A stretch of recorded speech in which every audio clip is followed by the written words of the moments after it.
Avatar, The Rise of Kyoshi. This is the first book in a two-part series that follows the early life of Avatar Kyoshi. This book in particular follows Kyoshi before her identity as the Avatar is discovered, and then follows along with her a little while after her identity as the new Avatar is discovered. I'm going to break this review up into two sections. First section, I'll just talk about this book from a non-spoiler perspective, and then I'll dive into a little bit of some spoilers. So if you want to avoid the spoiler section, I'll make sure to mark that in the video description.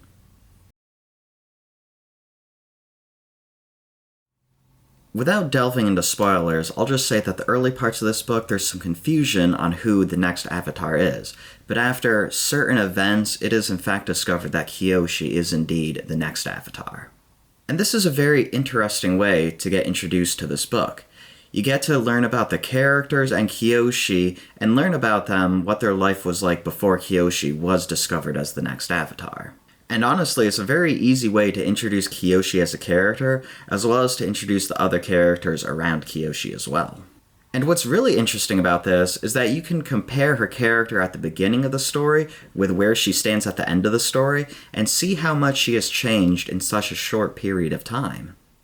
After her identity as the next Avatar is discovered, things start to happen really fast in this book. And I won't get into any specifics here, but she does end up fleeing with her friend Rangi. I think I'm pronouncing that right. Rangi? Rangi. Her name's actually pronounced Rangi. Apologies for my dyslexia. Back to the video. Anyways, Rangi is a firebender, and then Kyoshi and her end up joining, we'll say, an unlikely group of characters. And then that's the group of characters that Kyoshi's going to be with for the rest of the book.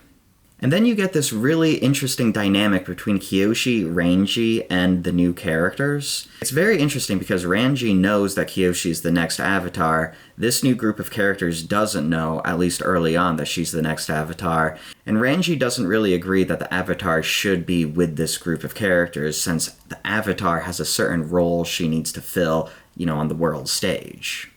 Within this group of characters, you have Lek and Wong, who are earthbenders, you have Karima, who is a waterbender, and then you have Lao Gi.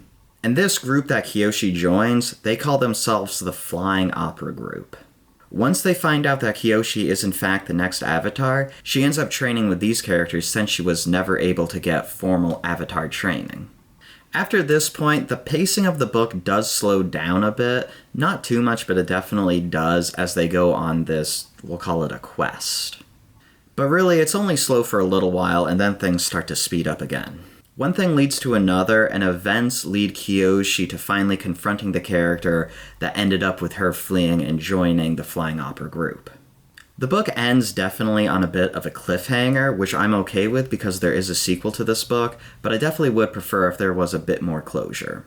And then that's really the thing about this book. Things happen really fast, it's like go, and then it slows down for a little bit, and then it speeds up again, and go, and then it ends abruptly. The pacing definitely can be a little jarring, but it didn't bother me too much. Another thing worth noting about this book is that it's definitely a much more serious tone than the Avatar television shows. I was expecting going into this book that it would be an exciting, but ultimately lighthearted adventure. But that's definitely not the case. In this book, there's straight up murder that happens, and although it's not, graphic by any means, there is discussions about blood and murder in this book.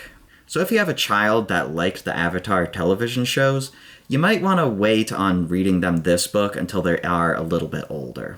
But anyways, those are my thoughts from a non-spoiler perspective. I'm going to talk about a few spoilers, but I won't try to spoil too much with the book.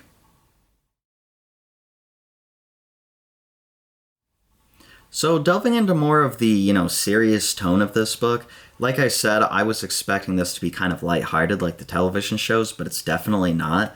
This book starts off with you learning that Kyoshi was abandoned by her parents and essentially left for dead in this town. And then later on in this book, Kyoshi has a sort of mentor slash father figure, and he gets straight up murdered right at the beginning of the book, which then inevitably leads her to fleeing for her life, and then inevitably wanting to get revenge. So it definitely was a little surprising going into this book, not expecting that at all, but I thought it definitely made for a more interesting read. So after the events that lead to Kyoshi's father figure being murdered, she is of course consumed with hatred and is bent on getting revenge no matter what. And since she's on the run now and she doesn't know when to turn, she ends up joining this group of criminals that her parents belong to, and they're part of this big criminal underground group. After Kyoshi and Rangy end up joining this group, the Flying Opera group, they end up getting put on a quest to break an old member out of jail. After saving and breaking out the old member from jail, Kyoshi discovers that, in fact, this person was a ruthless gang lord who terrorized the Earth Kingdom for many years. Kyoshi ends up dueling him, and then Kyoshi actually ends up killing him. So, at this point, Kyoshi's pretty hardcore. After that, the person that Kyoshi wants revenge on for killing her father figure ends up tracking her down. And I won't really get into specifics here, but the character that Kyoshi wants revenge on is in fact murdered, but not murdered by Kyoshi. So a couple other things that I'll talk about from a spoiler perspective. So we know that Kyoshi's parents abandoned her in this town and, essentially kind of left her for dead, but we never find out why Kyoshi's parents did this. I think we as the readers are just supposed to assume that it's like, oh, okay, maybe her parents left her in this town because they didn't want her to be part of this criminal underground like they were. But still, I would have preferred if the book kind of gave us the answers to that question. Also, another aspect, the love interest between Kyoshi and Rangy, it's kind of pointless. It doesn't have much of a role in this book, and it kind of seems like it was just forced in to be like, oh, well, here's the love interest, there you go. Maybe in the second book it'll have more of an impact, but in this book, it really didn't have any impact at all. And then another thing from a spoiler perspective, so Lek ends up dying at the end of this book as well. He was one of the members of the Flying Opera group. And, it's very sad for, just a page or two, and then everything just moves on and we kind of just forget about that. So as a reader, it was pretty hard to care about that happening. But those are my thoughts from a spoiler perspective.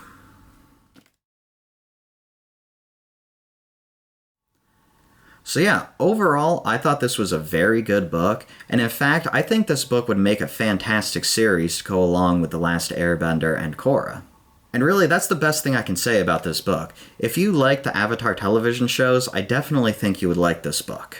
I mean, sure, it definitely has its faults, but I think mainly its faults boil down to the fact that it is such a quick read, and I don't think the author wanted it to be too long. And a big question I keep seeing online is whether or not this would be as good as it is if it wasn't for the fact that, it's part of the Avatar universe. And honestly, I think that question is irrelevant because all those aspects, the setting, the character, the story, it's so well intertwined in this book. And another thing, I don't think you necessarily need to have seen the Avatar television shows to enjoy this book, although it definitely will help you understand and know the world better, and that will definitely, of course, lead to enjoyment while reading this book.